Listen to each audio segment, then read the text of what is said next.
નમસ્કાર મિત્રો, અમારી ચેનલમાં તમારું સ્વાગત છે। અમદાવાદની ત્યારે મધ્યમાંથી વહેતી સાબરમતી નદીમાં પૂર આવ્યું છે। હાલમાં રિવરફ્રન્ટનો કેટલોક હિસ્સો પાણીમાં ગરકાવ થઈ ગયો છે, જેને જોવા માટે લોકો ઉમટી પડ્યા છે। જો કે આ વચ્ચે અમદાવાદના સાબરમતી નદીના પટમાં સાપે ડેરો નાખ્યો છે। સાબરમતી નદીમાં ઉપરવાસમાંથી પાણી આવતા સાપ પણ બહાર આવ્યા છે। નદીના પટમાં સાપ નીકળતા લોકોમાં ડરનો માહોલ ફેલાયો છે। રિવરફ્રન્ટ સાબરમતી નદીમાં પટમાંથી નીકળતા સાપથી લોકોમાં ડરનો માહોલ ફેલાયો છે, તો બીજી બાજુ સાપનું રેસ્ક્યુ કરનારા વોલેન્ટિયર્સ પણ સામે આવ્યા છે। પાણીના સાપમાં સામાન્ય રીતે ઝેર હોતા નથી। સાપનું રેસ્ક્યુ કરવા આવેલા એક્સપર્ટનું કહેવું છે કે પ્રજાતિ જોવા મળી રહી છે। ચેકડી ત્યારે સ્કિલબેગ સાપ છે। આ સાપથી ડરવાની જરૂર નથી, આ સાપ પાણીના સાપ છે।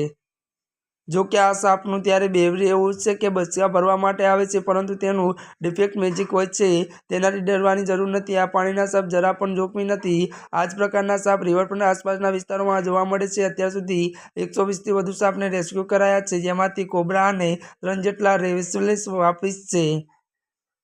મળેલા સાપને ગાંધીનગર કેનાલ પાસે ચાડી વિસ્તારમાં છોડી દેવામાં આવી રહ્યા છે। અમદાવાદ સાબરમતી નદીમાં પાણીની સતત આવક થઈ રહી છે।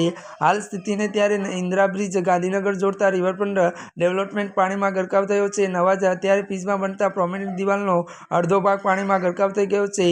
લેવલ લાવવા માટે પુરાની માટીમાં પાણીમાં ગરકાવ થઈ છે।